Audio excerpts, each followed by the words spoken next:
وہ جو مجسٹریٹ زیبا صاحبہ کا نام لے کر جس طریقے سے عمران خان نے مخاطب کیا، اس کے اوپر آپ سے رد عمل لے لوں، آپ کیا کہیں گے اس کے اوپر؟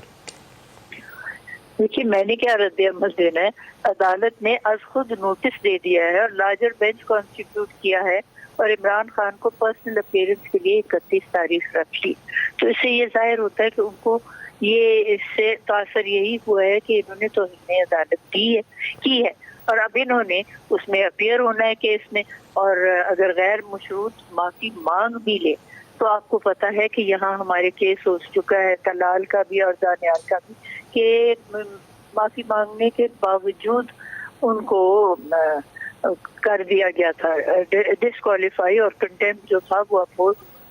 تو اب یہ دیکھیں جس وقت کی عدالت میں اپیئر ہوتے ہیں اور یہ معافی اگر مانگ لیتے ہیں، اور ابھی تو یہ بات بھی زیر بحث ہے کہ جی معافی مانگنی ہے یا نہیں مانگنی، وہ بار بار یہ کہہ رہے ہیں میں نے تو اس کو بات ہی نہیں کی۔ جسٹس ناصرہ، آپ کو لگتا ہے کہ یہ رویہ جو تھا ان کے زمرے میں آتا ہے جو عمران نے اپنایا تھا؟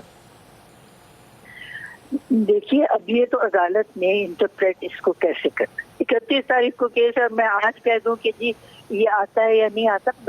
بظاہر تو یہی لگتا ہے کہ اس طرح کی بات۔ دیکھیں یہ جو ہے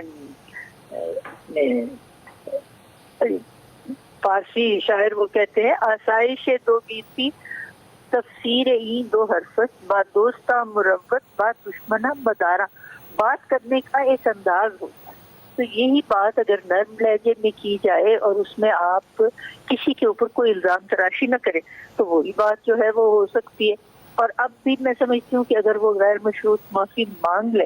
تو ممکن ہو سکتا ہے کہ عدالت اس کو توہین عدالت میں نہ شمار کرے اور ان کو معافی دے بھی دے، کیونکہ دیکھیے ماحول بھی تو دیکھنا ہے، عدالت یہاں تو ویکیوم میں سے نہیں رہتی۔ تو اگر ان کو سزا ہوتی ہے اور ان کو 5 سال کی ڈسکوالیفیکیشن ہوتی ہے کنٹمپٹ آف کورٹ میں، یا ان کو لگتی ہے جو جرمانہ لگتا ہے، تو آپ بتائیے یہاں لوگوں نے کیا اس پہ تاثر لینا ہے اور لوگوں نے کیسے ریئیکٹ کرنا ہے؟ آپ نے دیکھا نہیں کہ اس دن کس طرح لوگ سارے چوکوں میں اکٹھے ہو گئے تھے کہ جی آپ اندر جائیے تو صحیح ان کو ریسٹ کرنے کے لیے، ہم بنی گالا میں آ جائیں گے۔ تو جسٹس ناصرہ، معافی مانگنے کے باوجود آپ بتا رہی ہیں کہ یہ ثوابدید عدالت کی ہے کہ وہ اس کو مانتی ہے یا نہیں مانتی، اس کو گراؤنڈ ریالٹیز کو تو مد نظر رکھنا ہے، لیکن یہ ثوابدید بہرحال عدالت کی ہے۔ جی ہاں بالکل یقیناً عدالت کی، اور میں سمجھتی ہوں اس اسٹیج پہ جب کورٹ میں یہ کیس پینڈنگ ہے تو اس کے اوپر کوئی